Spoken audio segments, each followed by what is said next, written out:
안녕하세요. 자, 오늘은 역대하 32장 24절부터 읽을 차례입니다. 히스기야 이야기를 계속 읽어가고 있고요. 이스라엘의 역사 후반부를 계속 읽어가고 있습니다. 자, 역대하 32장 24절부터 함께 읽어가겠습니다. 그때 히스기야가 병들어 죽게 되었으므로 여호와께 기도하매 여호와께서 그에게 대답하시고 또 이적을 보이셨으나 히스기야가 마음이 교만하여 그 받은 은혜를 보답하지 아니하므로 진노가 그와 유다와 예루살렘에 내리게 되었더니 히스기야가 마음의 교만함을 뉘우치고 예루살렘 주민들도 그와 같이 하였으므로 여호와의 진노가 히스기야의 생전에는 그들에게 내리지 아니하니라. 히스기야가 병들어 죽게 되었을 때 기도하고 이사야를 통해서 응답을 받지요. 그래서 15년을 더 살게 됩니다. 그런데 그 이후에 히스기야의 마음이 교만해졌다고 그래요. 이것은 무슨 사건이냐면 히스기야가 병들었을 때 바벨론에서 사신을 보내거든요. 그래서 그 사신에게 히스기야가 자기의 그 왕궁에 있는 모든 것들을 다 보여주죠. 그것을 통해서 이 히스기야는 이스라엘이 바벨론과 연합을 맺기를 원했을지 모르겠습니다. 그래서 우리에게 이만한 재력이 있고 군사력이 있다 이런 거를 이제 보여줌으로써 어떤 외교의 토대를 쌓으려고 했던 것인데 그것이 하나님에게 큰 죄가 되었어요. 그래서 하나님이 이제 열왕기를 보면 하나님이 히스기야에게 네가 바벨론에게 그렇게 잘 보이려고 했으니 이 바벨론이 너희 나라의 모든 것을 다 빼앗아 가고 심지어 너의 자손 중에 거기 잡혀가서 그 바벨론의 환관이 될 것이다. 이런 이제 말씀을 주시죠. 결국은 이 이스라엘이라 남왕국 유다가 어떻게 바벨론에게 멸망할지를 이렇게 히스기야의 죄를 통해서 알려주신 거예요. 자, 그러나 이제 히스기야 시대에 그렇게 이스라엘이 멸망하진 않습니다. 왜냐하면 히스기야가 회개했기 때문이고 그 멸망은 이제 하나님의 심판은 유예되죠. 자, 그래서 지금 여기 나온 이야기는 그 얘기예요. 다만 역대기는 그 히스기야의 죄를 길게 설명하지 않아요. 히스기야를 위대한 왕으로 그리고 있기 때문이죠. 자, 27절입니다. 역대하 32장 27절입니다. 히스기야가 부와 영광이 지극한지라 이에 은금과 보석과 향품과 방패와 온갖 보배로운 그릇들을 위하여 창고를 세우며 곡식과 새 포도주와 기름의 산물을 위하여 창고를 세우며 온갖 짐승의 외양간을 세우며 양떼의 우리를 갖추며 양떼와 많은 소떼를 위하여 성읍들을 세웠으니 이는 하나님이 그에게 재산을 심히 많이 주셨음이며 이 히스기야가 또 기혼의 윗샘물을 막아 그 아래로부터 다윗성 서쪽으로 곧게 끌어들였으니 히스기야가 그의 모든 일에 형통하였더라. 그러나 바벨론 방백들이 히스기야에게 사신을 보내어 그 땅에서 나타난 이적을 물을 때 하나님이 히스기야를 떠나시고 그의 심중에 있는 것을 다 알고자 하사 시험하셨더라. 31절에서 바벨론 방백들 이야기가 다시 한번 나오죠. 역대기 기자가 볼 때 이게 너무나 아쉬운 거예요. 히스기야가 다 좋았는데 하필 그 바벨론 사신들이 왔을 때 그들을 너무 지나치게 환대하고 그들에게 이 왕궁의 모든 것을 보여줌으로써 그들과 동맹을 맺기를 원했던 사건이 이 히스기야의 오점이거든요. 그 오점이 있었을 때 하나님이 그를 잠깐 떠나신 것이었다. 이제 그런 이야기를 하는 것입니다. 자, 32절입니다. 히스기야의 남은 행적과 그의 모든 선한 일은 아모스의 아들 선지자 이사야의 묵시책과 유다와 이스라엘 열왕기에 기록되니라. 히스기야가 그의 조상들과 함께 누움에 온 유다와 예루살렘 주민이 그를 다윗 자손의 묘실 중 높은 곳에 장사하여 그의 죽음에 그에게 경의를 표하였더라. 그의 아들 므낫세가 대신하여 왕이 되니라. 자, 이렇게 해서 히스기야의 이야기는 끝이 납니다. 히스기야는 역대기가 볼 때 다윗 이후로 가장 위대한 왕이 히스기야였는데 그 자신은 하나의 오점을 가지고 있었죠. 바벨론과 연합하려고 했었던 실수인데, 자, 그러나 그 일을 통해서 이제 히스기야 시대에 어떻게 남왕국 유다가 멸망할 것인지를 하나님은 보여주시고, 이제 기어코 그 시대에는 심판이 유예되었지만 다시금 범죄하게 된 그의 자손들 가운데서 이제 마침내 미루어뒀던 심판이 이루어지는 역사를 우리가 보게 됩니다. 자, 33장은 이제 므낫세에 관한 이야기예요. 자, 근데 므낫세에 관한 이야기는 또 이 열왕기와 역대기의 이야기가 굉장히 많이 틀립니다. 자, 한번 33장 므낫세 이야기를 읽겠습니다. 므낫세가 왕위에 오를 때 나이가 12세라 예루살렘에서 55년 동안 다스리며 여호와 보시기에 악을 행하여 여호와께서 이스라엘 자손 앞에서 쫓아내신 이방 사람들의 가증한 일을 본받아 그의 아버지 히스기야가 헐어버린 산당을 다시 세우며 바알들을 위하여 제단을 쌓으며 아세라 목상을 만들며 하늘의 모든 1월 성신을 경배하여 섬기며 여호와께서 전에 이르시기를 내가 내 이름을 예루살렘에 영원히 두리라 하신 여호와의 전에 제단들을 쌓고 또 여호와의 전 두 마당에 하늘의 1월 성신을 위하여 제단들을 쌓고 또 흰놈의 아들 골짜기에서 그의 아들들을 불 가운데로 지나가게 하며 또 점치며 사술과 요술을 행하며 신접한 자와 박수를 신임하여 여호와 보시기에 악을 많이 행하여 여호와를 진노하게 하였으며 또 자기가 만든 아로새긴 목상을 하나님의 전에 세웠더라. 옛적에 하나님이 이 성전에 대하여 다윗과 그의 아들 솔로몬에게 이르시기를 내가 이스라엘 모든 지파 중에서 택한 이 성전과 예루살렘에 내 이름을 영원히 둘지라. 만일 이스라엘 사람이 내가 명령한 일들 곧 모세를 통하여 전한 모든 율법과 율례와 규례를 지켜 행하면 내가 그들의 발로 다니는 그의 조상들에게 정하여 준 땅에서 옮기지 않게 하리라 하셨으나 유다와 예루살렘 주민이 므낫세의 꾀임을 받고 악을 행한 것이 여호와께서 이스라엘 자손 앞에서 멸하신 모든 나라보다 더욱 심하였더라. 자, 여기까지는 므낫세에 대한 평가가 열왕기와 역대기가 똑같습니다. 여하튼 이 므낫세가 저지른 범죄는 너무 대단한 일이에요. 그래서 우상을 다시 히스기야 시대 때 없어졌던 우상을 다시 다 세웠을 뿐 아니라 예루살렘 성전 안에도 우상을 세우고 심지어 자기 자식을 우상에게 불살라 바치는 그런 어마어마한 우상 숭배까지 저지른 사람이에요. 그리고 이 히스기야의 꾀임을 받고서 온 유다의 백성들이 다 하나님 앞에 범죄하게 된 거예요. 자, 그래서 열왕기에서는 어떻게까지 이야기를 하냐면 열왕기에서는 이 므낫세 이후에 요시야가 개혁을 일으킵니다. 그런데 요시야 때 개혁이 완수되었음에도 불구하고 이스라엘은 하나님의 심판이 진행돼요. 이 남왕국 유다에서. 그 이유를 열왕기는 므낫세 때문이라고 봐요. 므낫세가 너무 큰 범죄를 저질렀기 때문에 요시야가 하나님 앞에 온전히 행했음에도 불구하고 하나님의 심판이 이스라엘에서 거두어지지 않았다. 그렇게까지 이야기를 해요. 그래서 므낫세는 요시야의 개혁을 뒤덮고도 남는 아주 어마어마한 죄악을 저지른 왕이고 이 열왕기에서는 이 므낫세에 대한 긍정적인 평가는 한 줄도 없습니다. 그런데 역대기에서는 또 달라요. 역대기에서는 우리가 함께 읽은 9절까지는 똑같이 평가하는데 그 다음에 므낫세가 회개했다 얘기를 해요.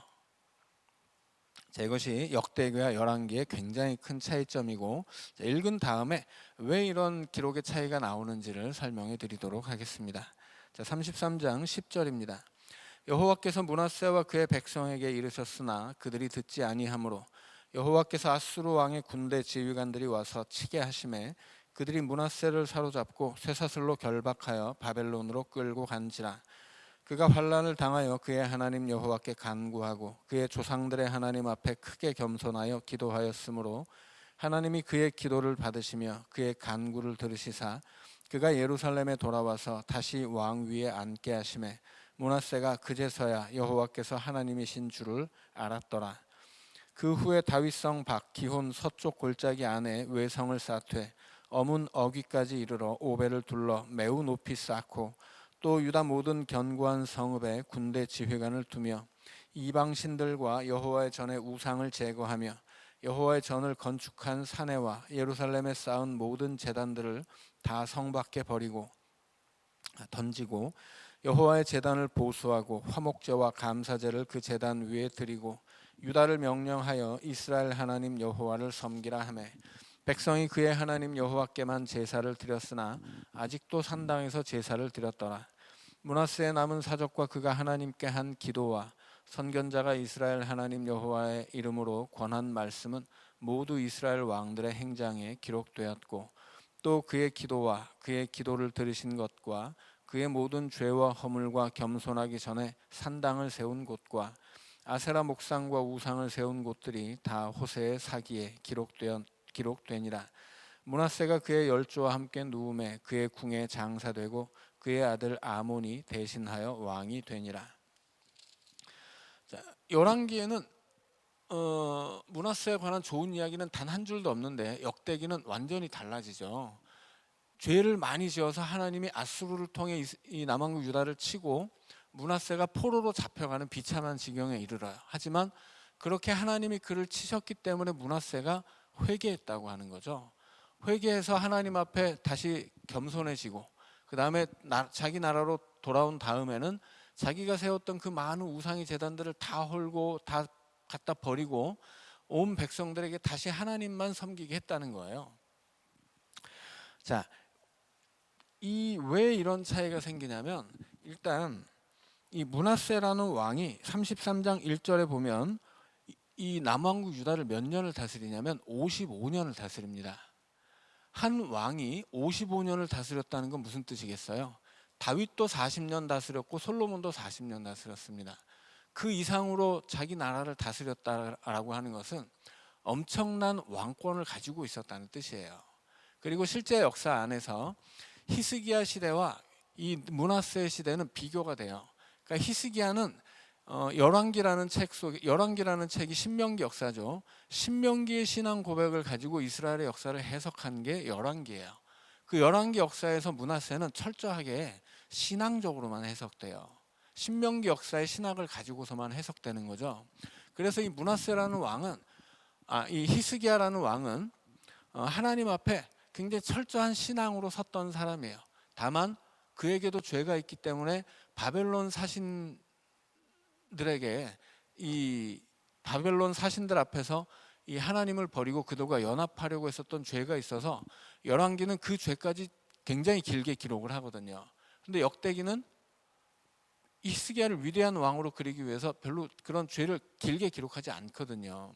그런데 이 히스기야 시대에 역대기는 그 히스기야를 굉장히 위대한 왕으로 그리는데, 실제 그럼 히스기야가 다스리던 이스라엘이 하나님을 잘 섬겼기 때문에 부강했냐 묻는다면 크게 개선되지 않았어요. 히스기야 시대의 이스라엘의 역사는, 이스라엘의 경제 상황은 그렇게 좋지 않았습니다.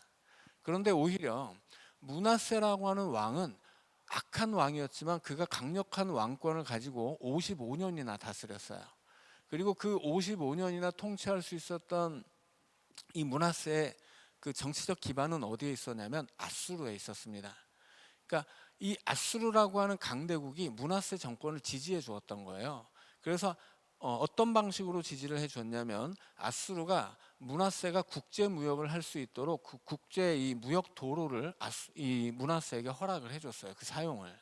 그래서 실제 므낫세 시대 이스라엘은 경제적으로 굉장히 그 풍요롭게 됩니다. 번영했다라고 하는 거예요. 그래서 이 열왕기서는, 그러나 그런 경제적인 번영, 뭐 이런 상대적인 어떤 상대적으로 군사적으로 평안했다는 어떤 그 시대상, 이런 것들은 열왕기에서는 전혀 중요한 게 아니에요. 열왕기에서 중요한 건 뭐예요? 므낫세가 하나님 앞에 온전히 섰느냐 아니냐, 이거밖에 중요한 게 없어요. 그러니까는 열왕기는 그 시대, 이 므낫세 시대의 경제적 번영 같은 건 따지지 않습니다. 그래서 무조건 므낫세는 아주 나쁜 놈이고 죽일 놈이에요. 근데 역대기는 그 시대를 해석하고 있는 거예요. 므낫세라는 왕이 55년이나 긴 시간을 다스렸고, 그 왕이 다스리던 시대 이스라엘이 경제적으로 많이 번성했단 말이에요. 그럼 이것을 역대기는 다르게 자기만의 시각으로 해석한 거예요. 열왕기랑은 다르게 해석한 거죠. 그래서 그 시대에 므낫세는 번영했는데 왜 이렇게 악한 왕이 어떻게 번역했느냐? 그 왕이 하나님 앞에 회개하고 다시 돌아서서 그가 세웠던 그 많은 우상의 제단을 다 헐고 갖다 버리고 하나님 앞에 자기뿐만이 아니라 자기 백성을 세우려고 했기 때문에 하나님이 복을 주셔서 그 므낫세 시대에 이렇게 우리 남왕국 유다가 평화롭고 부강할 수 있었던 것이다라고 해석을 하는 거예요. 그래서 열왕기는 이 히스기야와 므낫세를 비교하면서 히스기야는 교만했던 잘못도 있지만 그래도 하나님 앞에 나름 열심히 서려고 했었던 사람이다. 므낫세는 아주 자기 아버지가 했던 걸 다 무너뜨리고 우상 숭배했던 악한 왕이다. 이렇게 해석하고 끝나요. 그렇지만 역대기에서는 실제 이스라엘 역사가 여기서 훨씬 더 많이 반영되어 있다라고 하는 거죠. 그래서 그 시대 므낫세 시대에 그 므낫세가 길게 통치했던 그 통치 권력의 강력함과 그리고 그 시대에 그가 가져왔었던 이스라엘의 부강함을 하나님의 은혜로서 해석을 한 게 역대기예요.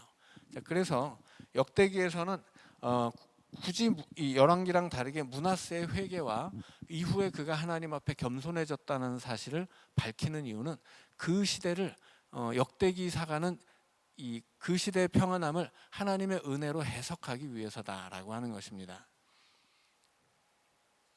자, 그래서 열왕기와 이 역대기를 읽어보면 므낫세가 너무 다른데 이 차이가 어디에서 오느냐를 웬만한 사람은 근데 사실 뭐가 다른지도 모르죠. 별로 이 므낫세라는 왕에 대해서 큰 관심은 없으니까. 그러나 좀 자세하게 읽어보다가 이렇게 딱 좀 뭔가 이렇게 눈에 좀 걸리는 부분이거든요. 너무 다르니까. 자, 그래서 이 므낫세 시대의 풍요로움을 역대기사가는 하나님의 은혜로 해석하기 위해서 그가 회개하고 하나님 앞에 바로 선 왕이라는 사실을 기록함으로써 열왕기와 다르지만 왜 이렇게 기록이 다르냐라는 그 근본 원인을 우리가 알고 있으면 그 다름에 대해서 뭐 크게 우리가 뭐 성경책이 왜 달라 뭐 이런 엉뚱한 의혹을 갖지는 않을 수 있다라는 뜻입니다. 자, 21절입니다. 이제 므낫세가 죽고 그의 아들 아몬이 이제 왕이 되었습니다. 21절입니다. 아몬이 왕 위에 오를 때 나이가 22세라 예루살렘에서 2년 동안 다스리며 그의 아버지 므낫세의 행함같이 여호와 보시기에 악을 행하여 아몬이 그의 아버지 므낫세가 만든 아로새긴 모든 우상에게 제사하여 섬겼으며 이 아몬이 그 아버지 므낫세가 스스로 겸손함같이 여호와 앞에서 스스로 겸손하지 아니하고 더욱 범죄하더니 그의 신하가 반역하여 왕을 궁중에서 죽이매 백성들이 아몬 왕을 반역한 사람들을 다 죽이고 그의 아들 요시야를 대신하여 왕으로 삼으니라. 자, 이렇게 유다 왕 아몬은 2년의 짧은 통치 기간을 끝으로 죽음을 당하고요. 이제 그의 아들 요시야가 개혁을 합니다. 지난 시간에도 말씀드린 것처럼 신명기 역사 안에서는 요시야가 다윗 이후로 가장 위대한 왕이고 역대기에서는 히스기야예요. 자, 역대기가 요시야를 이렇게 좀 부족하게 히스기야보다는 부족한 왕으로 이제 그리는 것은 사실은 그의 죽음을 해석하기 위한 것이 아닌가. 이제 저는 뭐 여기에 대해서는 여러 가지 뭐 신학자들의 의견이 있지만 저는 역대기는 자기 나름의 신학을 가지고 지금 기술을 하고 있거든요. 므낫세가 다르게 기록되는 것도 그런 이유이고, 그래서 이 역대기의 기자는 이 요시야가 대단한 왕이고 그가 정말 이스라엘을 신앙으로 완벽하게 개혁하긴 했지만 그의 너무 어처구니 없었던 죽음을 나름 자신의 신학으로 해석하기 위해서 요시야보다는 히스기야를 더 대단한 왕으로 그렸다라고 저는 생각을 합니다. 자, 34장 이제 요시야의 이야기입니다. 요시야가 왕 위에 오를 때 나이가 8세라 예루살렘에서 31년 동안 다스리며 여호와 보시기에 정직하게 행하여 그의 조상 다윗의 길로 걸으며 좌우로 치우치지 아니하고 아직도 어렸을 때 곧 왕 위에 있은 지 8년에 그의 조상 다윗의 하나님을 비로소 찾고 제12년에 유다와 예루살렘을 비로소 정결하게 하여 그 산당들과 아세라 목상들과 아로새긴 우상들과 부어 만든 우상들을 제거하여 버리매. 자, 요시야라는 왕은 나이가 8세 때 왕이 됐어요. 자, 나이가 8세 때 왕이 됐으면 왕 노릇을 제대로 할 수 있었을까요? 전혀 그렇지 않죠. 당연히 수렴청정을 했을 거예요. 누군가가. 요시야라는 왕은 너무 어린 나이에 왕이 되었기 때문에 처음에는 왕으로서 권한을 가지고 있지는 못했던 거예요. 그래서 3절에 보면 8살에 왕이 되었고 그 후로 8년이 지났지만 아직도 8년이 지났으면 뭐예요? 16살이죠. 16살이지만 아직도 어렸다라고 이야기를 해요. 무슨 얘기? 여기서 어렸다라고 하는 것은 단순히 나이가 어렸다는 얘기가 아니에요. 이스라엘 백성들은 13세에 성인식을 치릅니다. 16세면 성인이에요, 이미. 우리 시대의 16세와 그 시대의 16세는 다르거든요. 그럼에도 불구하고 역대기는 아직도 어렸다라고 이야기하는데, 여기서 어렸다는 것은 단순히 나이가 어렸다는 것이 아니고 아직도 그가 왕으로서 권력을 다 가지고 있지는 못했다, 그런 뜻이 포함되어 있는 거예요. 그럼에도 불구하고 그는 조상 다윗의 하나님을 비로소 찾습니다. 다윗의 하나님을 찾는데 왜 비로소라는 말이 들어갔을까요? 굉장히 힘들었다는 뜻이에요. 비로소라는 말이. 우리가 창세기를 보면, 창세기 12장을 보면 아브라함이 하란에서 가나안으로 올 때 비로소 가나안에 도착했다, 그렇게 기록되거든요. 그러니까 하란이라는 좋은 땅에서 가나안이라는 척박한 땅으로 오기까지 사막을 건너야 되는데, 그 길이 단순히 멀었다, 혹은 뭐 사막이라는 척박한 땅을 건넜다, 이런 것만이 아니라 어떤 그의 믿음의 길이 이제 시작된 것인데, 그 연약했던 믿음의 아브라함이 하란을 떠나서 가나안으로 오기까지는 여러모로, 그것이 단순히 어떤 거리적인 측면만이 아니라 그의 어떤 마음의 결단과 어떤 믿음의 결단, 혹은 그 마음의 어떤 하나님을 바라는 그 믿음들, 이런 것들이 굉장히 많이 그 어려움이 있었기 때문에 비로소라고 하는 말이 들어가거든요. 그러니까 비로소라고 하는 말은 말 자체가 어떤 어려움을 포함하고 있는 것이고, 어떤 굉장히 큰 또 긴 시간이나 혹은 그 시간 동안 가져왔던 기대를 포함하고 있는 거예요. 그러니까 요시아라는 왕이 8세의 왕이 된 이후로 그렇게 하나님을 위해서 하나님을 다시 찾고, 그 앞서 이 아몬이라는 왕이 망쳐놨던 나라를 어떻게든 바로 잡고 싶었는데 그 일을 비로소 시작할 수 있게 된 거예요. 8살이라는 어린 나이에 수렴청정을 받았을 테고, 그를 왕으로 세웠던 그 세력이 아직도 우상숭배를 하고 있었는데, 그가 이제 비로소 자신의 뜻을 펼칠 수 있게 되었다라고 하는 거죠. 그러니까 요시아의 개혁이라고 하는 것은 마냥 쉽지만은 않았다라는 뜻이에요. 자, 그래서 비로소라고 하는 말을 사용하고 또 한 번 또 사용되죠. 제12년에 왕이 된 지 12년 만에, 이제 왕이 된 지 8년 만에 하나님을 찾기 시작했고, 왕이 된 지 12년 만에 예루살렘을 정결하게 했어요. 하나님을 찾기 시작한 지 4년이 된 거죠. 근데 하나님을 찾는다라고 하는 말은 이 역대하 15장에 보면 하나님을 찾지 않는 자들에 대한 이야기가 나와요. 근데 하나님을 찾지 않는 자들을 역대하 15장에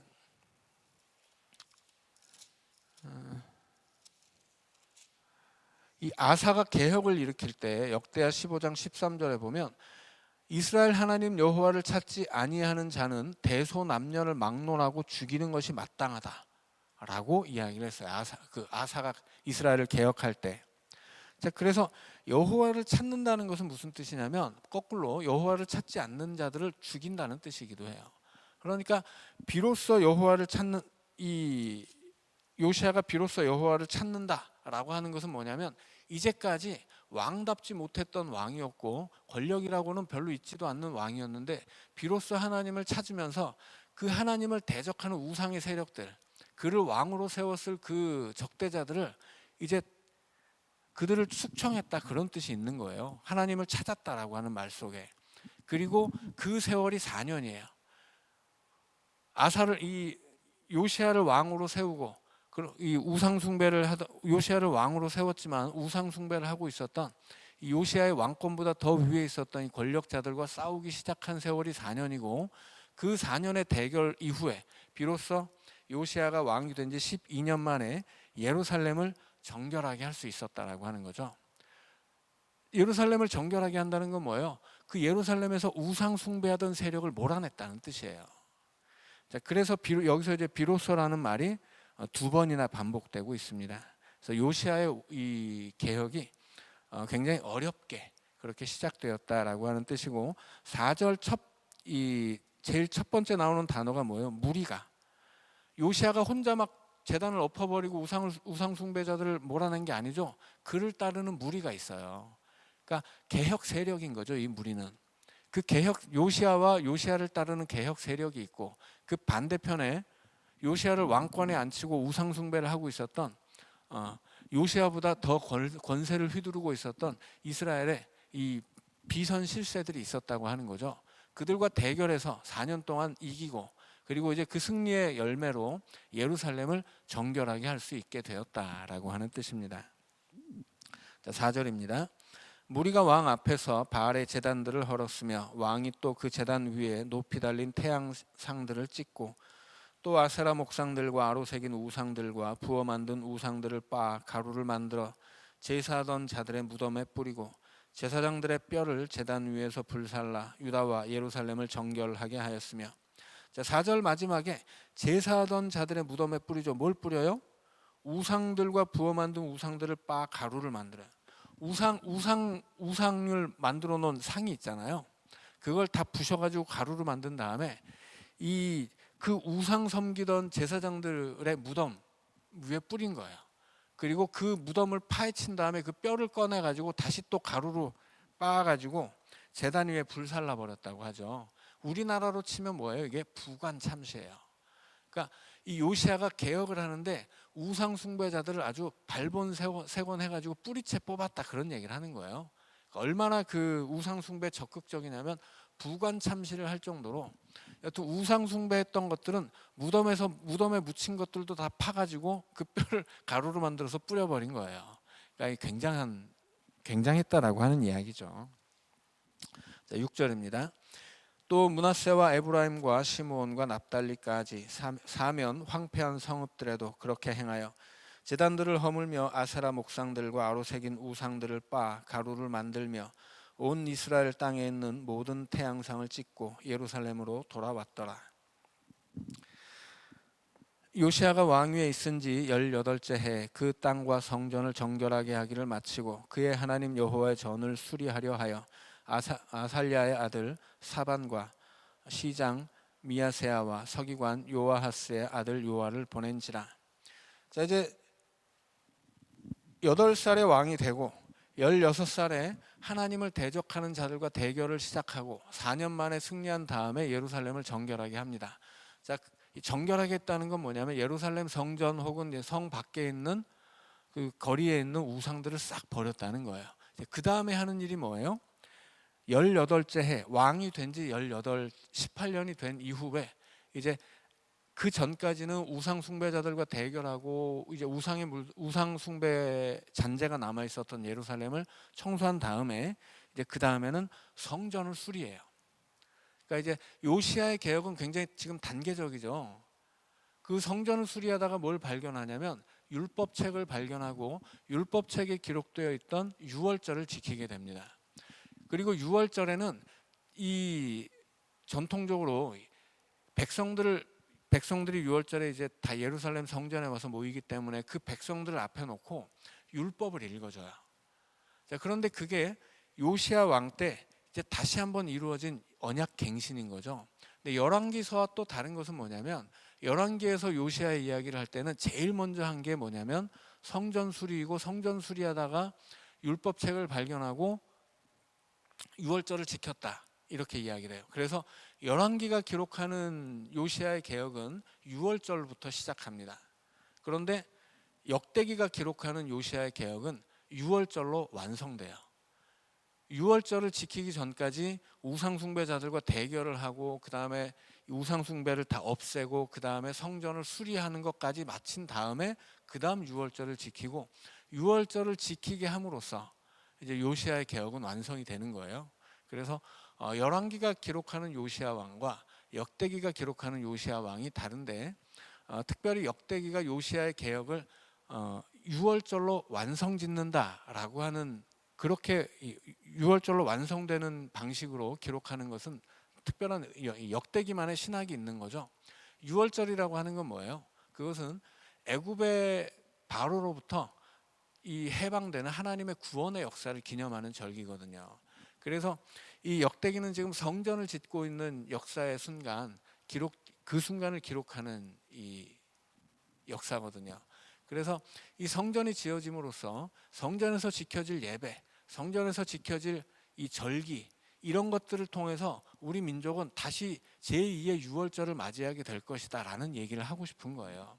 그래서 역대기가 가지고 있는 이 신학과 이 역대기 기록의 목적 때문에 이 요시아의 이 개혁에 대해서도 요시아가 차근차근히 단계를 밟아서 마지막으로 그 개혁의 최종 과제로서 유월절을 지키고, 그것이야말로 성전에서 절기를 지키는 것이야말로 요시아가 일으켰던 개혁의 그 완성이다라고 이야기를 하는 거예요.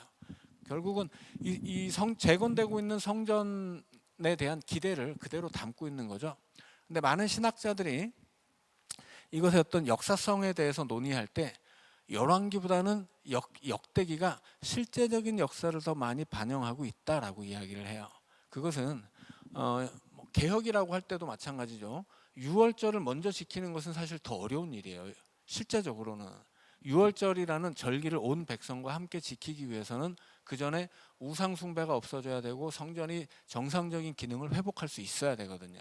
그러니까는 이 신명기 신학을 가지고 기록한 열왕기는 이 요시아의 개혁을 유월절부터 시작하지만, 그러나 실제 역사를 우리가 생각한다면 많은 신학자들은 역대기가 훨씬 더 현실 역사를 더 많이 반영한 것 같다, 이제 그렇게 평가를 해요. 그러나 이것이 뭐 어떤 것이 팩트냐는 뭐 전혀 중요하지 않고, 열왕기의 신학과 역대기의 신학, 그 기록의 의도와 목적이 뭐냐라고 하는 것을 이해하는 게 더 중요합니다.